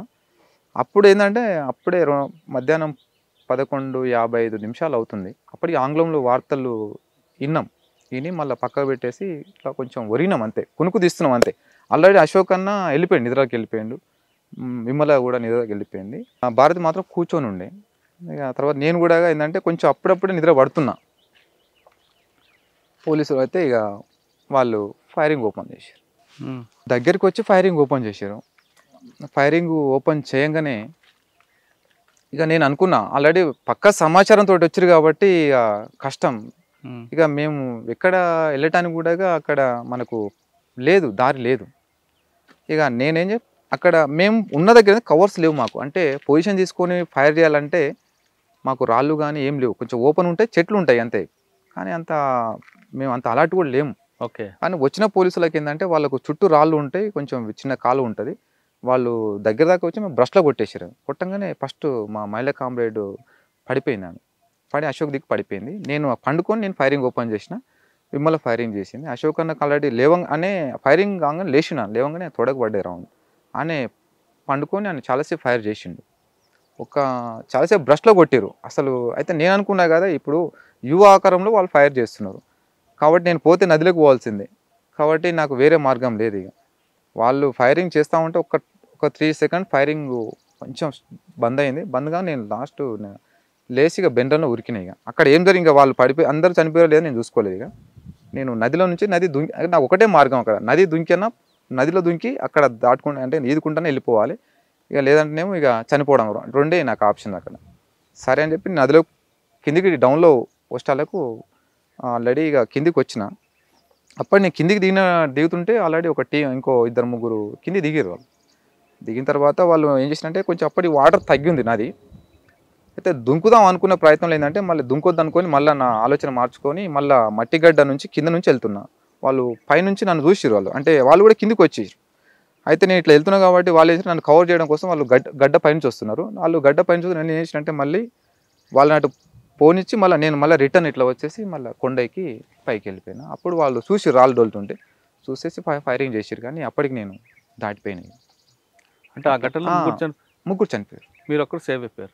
అవును. మరి ఎలా బయటపడ్డారు? అయితే నేను చాలా రోజుల తర్వాత ఒక 4 డేస్ వరకు నేను అడవిలో ఉన్నా ఒంటరిగానే, ఫుడ్ కూడా ఏం లేదు. ఇక 4 డేస్ తర్వాత మళ్ళీ నేను వేరే గ్రామాలకు వచ్చిన. ఇక గ్రామాలకు వచ్చి మళ్ళీ కలవకుర్తి ఏరియాకి వచ్చిన మళ్ళీ. ఇక ఆ 4 డేస్ కూడా నేను చాలా బాధలు పడ్డా, చాలా కష్టాలు పడ్డాయి. ఇక ఒంటరిగా ఉన్నా 4 రోజులు. తర్వాత 4 డేస్ తర్వాత మళ్ళీ కలవకుర్తి ఏరియాకి వచ్చి వేరే ఒక వ్యక్తిని కాంటాక్ట్ చేస్తే ఆ వ్యక్తి ఉండి మళ్ళీ పార్టీకి పోవాలంటే మళ్ళీ కాంటాక్ట్ దొరుకుతుంది, కానీ మళ్ళీ ఇక్కడైతే కష్టం, మరి వేరే స్టేట్కి వెళ్ళిపోవాలని చెప్పిండు. నేను వేరే స్టేట్కి ఏం పోను, ఉంటే ఇక్కడనే ఉంటా, లేదనేమో సరెండర్ అయిపోతా అని చెప్పిన. సరే అని ఆయన సరెండర్ కావటానికి కూడా నాకు ప్రయత్నం చేసిండు.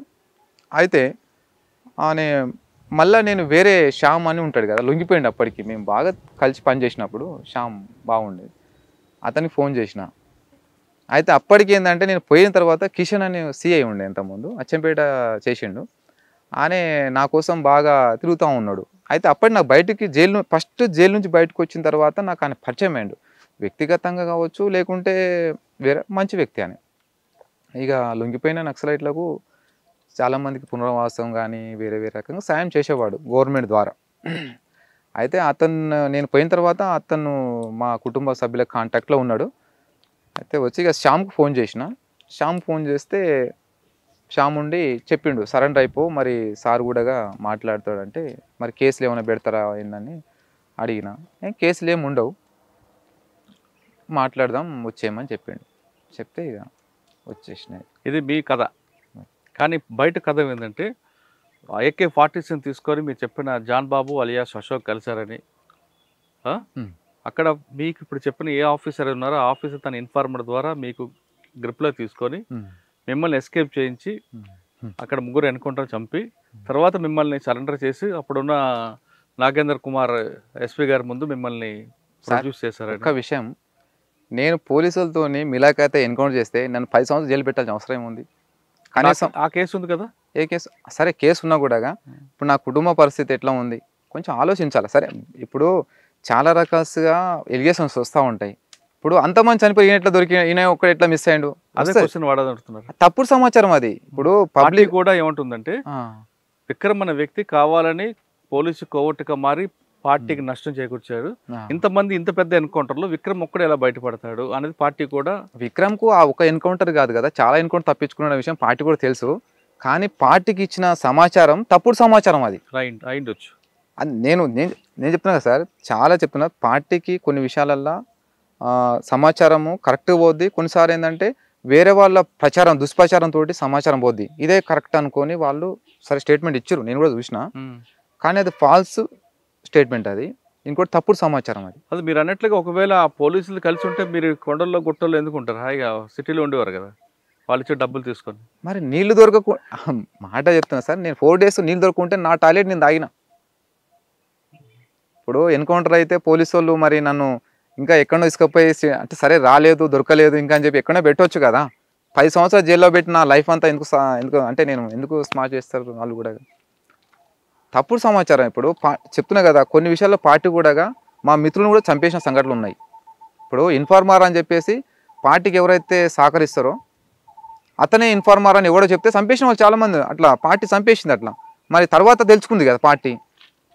ఇప్పుడు వీరయ్య సార్ ఉన్నాడు ఇక్కడ, వీరయ్య సార్ అని ఒక టీచర్ ఉండే, టీచర్ ఇక్కడ ఉండే మననూరు, అది ఒటోళ్ళపల్లి. అతను పార్టీకి చాలా పనిచేసిండు. ఆయన పార్టీకి చాలా అంటే ఆయన కనీసం 20 సంవత్సరాలు పార్టీ కోసం పనిచేసిండు, అంటే బయట ఉండి పనిచేసిండు. అక్కడ సుదర్శన్ అనే ఒక జిల్లా కౌంట్ మెంబరు ఎన్కౌంటర్లో ఆయన దొరికిండు, అలా వాళ్ళ ఇంటి దగ్గర దొరికిండు. ఆయన తీసుకుపోయి ఎన్కౌంటర్ చేశారు సుదర్శన్ అన్నని. మరి దొరికింది ఎవరి వీరయ్య సార్ ఇంటి దగ్గర దొరికిర్రు. మరి వీరయ్య సారే అంటే ఆయననే బాధ్యుడు అవుతాడా? కాదు కదా. ఎట్లా విశ్లేషించాలి కదా, ఎంక్వైరీ చేయాలి కదా. వీరయ్య సార్ తీసుకుపోయి ఆయన కూర్చోబెట్టి కొడితే ఆయన ఒకటే, నేను 20 సంవత్సరాలు పనిచేసిన పార్టీకి ఏ రోజు ద్రోహం చేయలేదు, ఏ రోజు ఇన్ఫార్మర్ చేయలేదు. అయితే ఆ ఇంటరాక్షన్ చేసింది ఎవరంటే అదర్ స్టేట్ పర్సన్ అనే జగదీష్ అని వేరే అనే ఎంపీ అతను. ఆయన తెలుగు సరిగ్గా రాదు. సరే ఈయననే చేయొచ్చు, ఈయననే ఇన్ఫర్మేషన్ ఇవ్వచ్చు అని చెప్పేసి ఆయన చంపేశారు. తర్వాత మాధవ్ అన్న వచ్చింది. మళ్ళీ అక్కడ నుంచి మాధవ్ అన్న వచ్చిన తర్వాత అసలు ఎంక్వైరీ చేసిన తర్వాత అప్పుడు మాస అయిన వ్యక్తి అంటే చెంచు అతను పట్టించింది అతను. తర్వాత మళ్ళీ అతను తీసుకుపోయి అతను చంపేసింది. మళ్ళీ ఈ వీరయ్య సార్ కుటుంబ సభ్యులకు మా తప్పైంది, మాది క్షమాపణ, మళ్ళీ క్షమాపణ కోరిరు. మా తప్పైన కోరితే కదా కుటుంబానికి నష్టం అన్న. అదే కదా, అంటే పార్టీ కొన్ని మిస్టేక్లు పార్టీ కూడా చేస్తుంది. అంటే పార్టీని మొత్తం అనొద్దు, కాకపోతే అక్కడ నాయకత్వం ఎవరైతే ఉంటారో వాళ్ళు కొంచెం అవగాహన లేకపోవడము, లేదంటే వాళ్ళు కొంచెం విశ్లేషించకపోవడము, తప్పులు జరుగుతాయి ఇట్లాంటివి. నా విషయంలో కూడా అదే. ఇప్పుడు విక్రమ్ ఎన్కౌంటర్ చేసిండు అనేది ఎవరు దుష్ప్రచారం చేయొచ్చు, అదే కరెక్ట్ అని పార్టీ స్టేట్మెంట్ ఇవ్వచ్చు. కానీ నేను చంపితే 10 సంవత్సరాలు జైల్లో ఉండాల్సిన అవసరం లేదు, కనీసం ఉండడానికి ఇల్లు కూడా లేదు నాకు. కనీసం అవునబ్బా గవర్నమెంట్ నాకు ఏమైనా ఇచ్చిందంటే అది కూడా లేదు కదా. నాకు ఇల్లు లేక నేను వేరే వాళ్ళ ఇంట్లో ఉంటున్నా ప్రస్తుతానికి. అంటే మరి ఇప్పుడు ఎన్కౌంటర్ చేస్తే నాకు పోలీసులు డబ్బులు ఇస్తారు, తర్వాత నా కుటుంబం సరే నేనంటే జైల్లో ఉంటే నా కుటుంబ సభ్యుల కన్నా ఆర్థికంగా సాయం చేస్తుంది కదా, అది కూడా లేదు కదా. నాకు ఉన్నది 2 ఎకరాల భూమి, దాని మీద నా ఆధారం. కనీసం ఉండడానికి ఇల్లు లేక నేను వేరే పక్క ఊర్లో ఉంటున్నా. తప్పు అది, నేనే ఎన్కౌంటర్ చేసిన అనేది మాత్రం తప్పు అది. ఇప్పుడు బయలు మీద బయటకు వచ్చారు. అవును సార్. ఇప్పుడు మీరు ఏం చేయబోతున్నారు నెక్స్ట్? అంటే మీ కుటుంబం ఎలా ముందు తీసుకెళ్తారు? నా ఆలోచన, నా ప్రణాళిక అంటే ఇప్పుడు ఉన్న జీవితాన్ని సక్రమంగా నడుపుకోవాలి. అమ్మ వృద్ధురాలు, ఆమెను చూసుకోవాలి. ఇక నాకు మా బాబు ఉన్నాడు. బాబుని చూసుకొని ఉన్న 2 ఎకరాల పొలం చేసుకుంటూ నా బతికే నేను బతకాలి అనుకుంటున్నా. మీకు చాలామంది బయటకు వచ్చిన తర్వాత నయంలా కొంతమంది దారి తప్పుతుంటారు. తప్పుతుంటారు కదా! మీకు అట్లా ఎప్పుడైనా ఎదురుపడ్డారా? నాకు అట్లా ఎదురు పడ్డారు కానీ నేను అట్లాంటిది ఎన్నుకోను నేను. ఎందుకోను. మరి విక్రమ్ ఎప్పుడు ఆ విధంగా చేద్దామని ప్రయత్నించారు? లేదు లేదు. నాకు ఆలోచన రాదు. నయం గ్యాంగ్‌లో తిరగాలి, నయంలాగా తయారు కావాలని. ఎందుకంటే నయం ఒక కరుడు కట్టిన ఒక ఉగ్రవాది కంటే అతి ప్రమాదకరమైన వ్యక్తి అతను. ఎందుకంటే పార్టీలో కొంతకాలం పనిచేసి బయటికి పోయిండు. తర్వాత అప్పుడు ఉన్న గవర్నమెంట్ అతన్ని ఆ రకంగా మలుచుకొని అతన్ని పార్టీకి వ్యతిరేకంగా తయారు చేసింది. పార్టీని పెద్ద నష్టం చేసిండు. తర్వాత గవర్నమెంట్ అతన్ని ఎన్కౌంటర్ చేసింది. మీకు ఎప్పుడైనా ఎదురుపడ్డాడా నయం? నా ఎదురుపడ్డాడంటే ఇప్పుడు మా కోసం తిరిగేవాడు. మేము ఆయన కోసం తిరిగేటోళ్ళం చంపాలని. చాలాసార్లు ఇదే రోడ్డుకు చాలాసార్లు వచ్చి కూర్చునేది కానీ దొరకకపోయేది. అసలు నయం చంపడానికి ప్లాన్ చేశారు ఇక్కడ? చేసాం, దొరికితే చంపేసేవాళ్ళం. మరి ఎందుకు మీకు మిస్ అయ్యాడు? ఎలా అంటే అతనికి ఉన్న నెట్వర్క్ అట్లా ఉండే. మాకేందంటే మాకు గ్రామాల నుంచి మాకు కొంత సమాచారం, అంటే గ్రామాల నుంచి కొంత సమాచారం ఉండేది. కానీ పర్టికులర్గా అనేది మాకు సమాచారం లేకపోవడం వల్ల అతన్ని మేము కొట్టలేకపోయినాం. కరెక్ట్గా మాకు సమాచారం ఉంటే కొట్టేస్తుంటే. ఎప్పుడు ఒక సంగతి చెప్పండి, ఆయన వస్తాడని వెయిట్ చేస్తాం. ఇక్కడ ఒటోలపల్లె ఉంది కదా, ఒటోలపల్లె అనే అంటే 1 మంత్కు ఒకసారి అక్కడికి వస్తాడు. అతనికి సంబంధించిన మనుషులను అక్కడ పిలిపించుకొని అక్కడ మాట్లాడతాడు అనమాట. అట్లా మేము ప్లాటూన్ వెళ్ళినాం మనం. కానీ 2 డేస్ మేము ఆయన కోసం సాంబశివుడు కూడా ఉన్నాడు అప్పుడు. మేము టీం వెళ్ళి అక్కడ అంబుజ్ చేసినాం అతని కోసం. అక్కడ వచ్చి అక్కడ వెహికల్స్ ఎక్కడ ఆగుతుంది ఏందని చూస్తే రాలేదు. ఆ టైంలో దొరికితే కొట్టేసేవాళ్ళం. మొత్తం మీ సర్వీస్లో పార్టీలో టైంలో మీకు బాగా నచ్చిన పోలీస్ ఆఫీసర్ చెప్పండి. ఇబ్బంది పెట్టే ఆఫీసర్ ఎవరు? మిమ్మల్ని అర్థం చేసుకొని మీకు ఆదరించే ఆఫీసర్ ఎవరు? సార్ నాకు తెలిసిన ఆఫీసర్లలో అంటే నాకు హెల్ప్ చేసిన ఆఫీసర్ సార్. సరే పోలీసులు అనగానే అందరూ శత్రువులు అయితే కాదు. అందులో మంచి వాళ్ళు ఉంటారు, కొంత వాళ్ళకు నచ్చినట్టుగా వాళ్ళ మాన్యువల్ ప్రకారం పోవాలనుకునే వాళ్ళు ఉంటారు, కొందరేం ఉదారవాదం, అందరూ కూడా అట్లా ఉండరు. ఎందుకన్నా సార్ నేను జైల్లో ఉన్నప్పుడు చెల్లపల్లి జైల్లో నేను లైఫ్ బడి నేను ఉన్నా.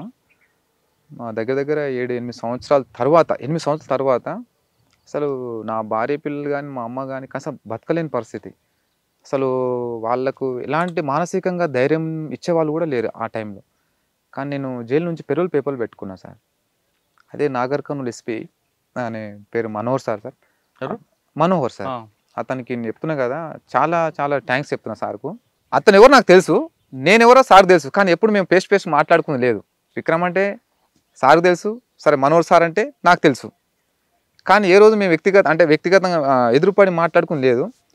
అదే విషయం ఏంటంటే మా కుటుంబ సభ్యులు పిఎస్కు పేపర్లు పెడితే వీళ్ళు చేయను అన్నారు. పోలీసు వాళ్ళు ఎస్ఐసిఏ చేయను అన్నారు. ఉంటారు కదా ఊర్లో కొంచెం ఒకరిద్దరు చోటబోటే చిన్న లీడర్లు ఉంటారు కదా, మనం అంటే పార్టీ అంటే పడని వాళ్ళు ఉంటారు కదా, ప్రజా వ్యతిరేకులు.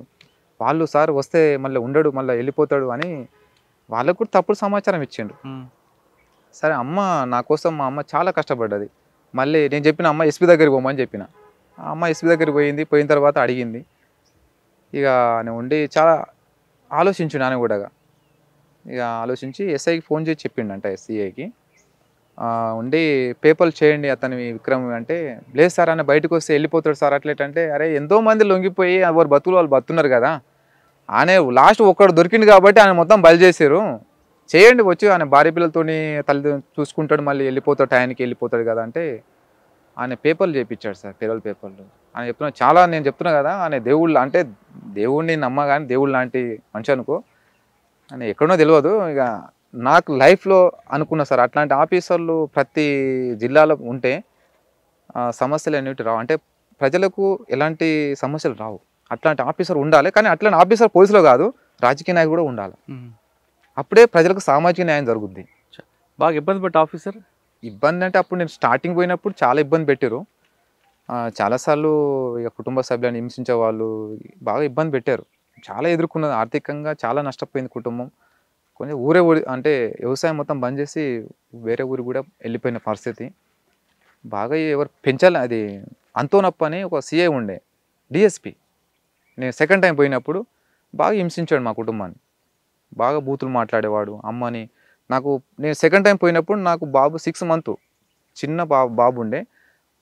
బాగా వర్షం వస్తున్నా కూడా ఇంటికాడ నుంచి తీసుకుపోయి స్టేషన్లో కూర్చోబెట్టి, మా బాబుకు జ్వరం వచ్చినా కూడా వదలకుండా బాగా బూతులు తిట్టి బాగా ఇబ్బంది పెట్టిండు కుటుంబాన్ని. మనోహర్ లాంటి వాళ్ళు మంచి వాళ్ళు ఉన్నారు, అవును. ఆంటోనాపోలి వాళ్ళు చెడ్డ చెడ్డ వాళ్ళు ఉన్నారు.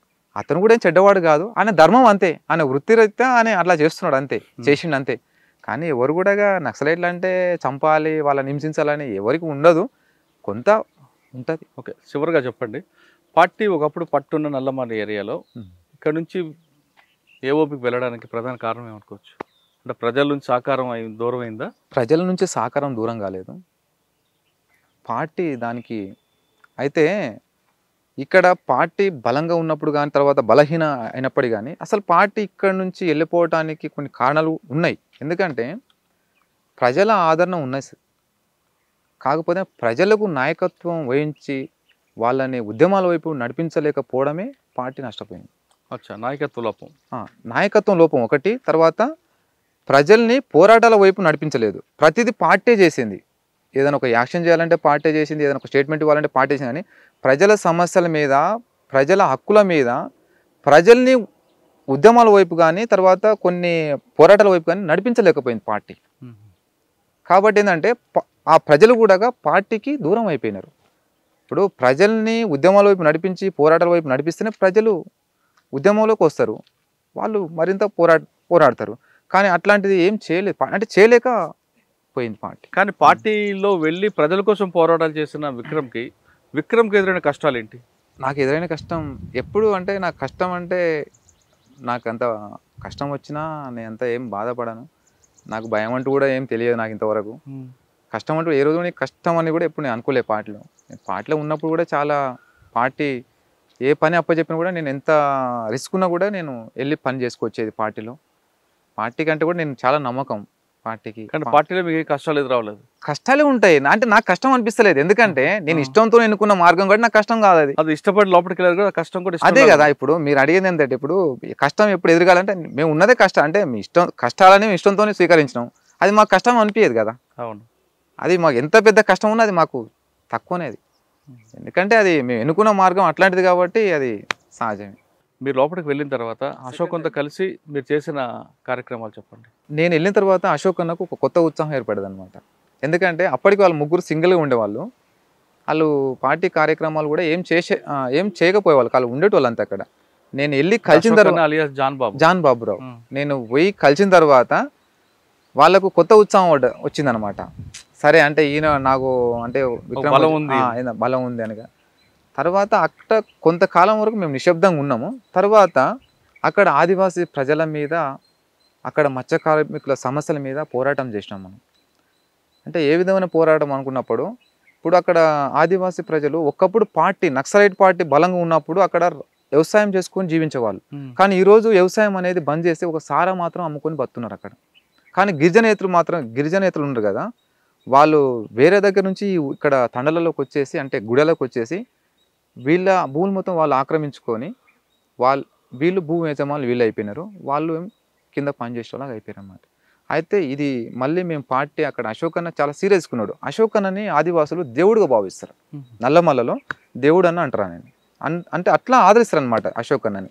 అట్లా అశోక్ అన్న మేము ఉన్నప్పుడు వాళ్ళ సమస్యల మీద చాలా సాల్వ్ చేసినాము. తర్వాత అక్కడ కృష్ణా రివర్ మొత్తం కూడా ఎవరు మత్స్య కార్మికులు ఉంటారు సార్ అక్కడ. వాళ్ళ సమస్యలు చాలా ఉండేటివి. వాళ్ళు పార్టీ దృష్టి తీసుకొచ్చారు చాలాసార్లు. వాళ్ళ సమస్యలు ఏంటంటే, వాళ్ళకు సమస్యలు ఒకటి, దళారుల నుంచి వాళ్ళు దోపిడీ గురయ్యేవాళ్ళు. ఓకే. అయితే ఆ దోపిడీ నుంచి వాళ్ళకు మేము విముక్తి కల్పించాం. అంటే వాళ్ళకు ఉచితంగా ఏ స్టేట్లో అయితే వాళ్ళ దగ్గర చేపలు తీసుకుంటారో వాళ్ళకు ఉచితంగా వలలు ఇప్పేయడం కానీ, తర్వాత వాళ్ళకు బుట్టికి 2000 బోనస్ లాగా తీసేయడం కానీ, తర్వాత వాళ్ళకు అక్కడ ఏదన్నా అపాయం జరిగినా కూడా అక్కడ సౌకర్యం ఉండదు. అక్కడ బోట్లు ఉండవు. అక్కడ 2 డేస్కి ఒకసారి వచ్చి బోట్లో వచ్చి చేపలు వేసుకుని పోతారు అనమాట.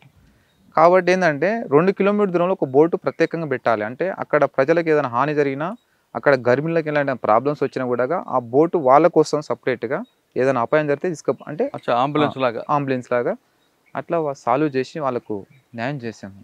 నల్లమలలో మావోయిస్టు పార్టీ అంటే గతంలో పీపుల్స్ వార్ పార్టీ పూర్తిగా కనుమరవడానికి ప్రధాన కారణం నాయకత్వ లోపం ఒకటే కాదు, ప్రజల్ని ముందు తీసుకొచ్చి నడిపించడంలో నాయకత్వ లోపం చాలా స్పష్టంగా ఉందంటున్నారు విక్రమ్. ప్రజలకు కావాల్సిన సమస్యలపై పార్టీ పోరాటం చేయకుండా ప్రజలను కూడా భాగస్వామ్యం చేసి వాళ్ళని ద్వారా పార్టీ కానీ ఒకవేళ సమస్యలపై పోరాటం చేస్తుంటే నల్లమలలో ఇప్పటికి కూడా ఖచ్చితంగా ఉండేది.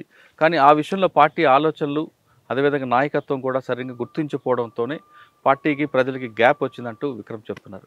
ఇది ఈ వారం విక్రమ్తో ఎక్స్క్లూజివ్ ఇంటర్వ్యూ. వచ్చే వారం మరో గెస్ట్తో మళ్ళీ కలుద్దాం. అంతవరకు నమస్తే. Thank you Vikram. నమస్తే సార్. ఇంకేముందో చెప్పాల్సింది? చెప్పాలంటే చాలా ఉన్నది కానీ మీరు అడగలే కదా. చెప్పండి. ఏం చెప్పాలి? పర్లేదు సార్, మీరు అడిగిన దాంట్లో అడిగారు కానీ ఇక మేము అందులో ఏం కష్టాలు పడ్డాం అనే విషయం కూడా రాలేదు కానీ చెప్దా? పర్లేదు చెప్పు.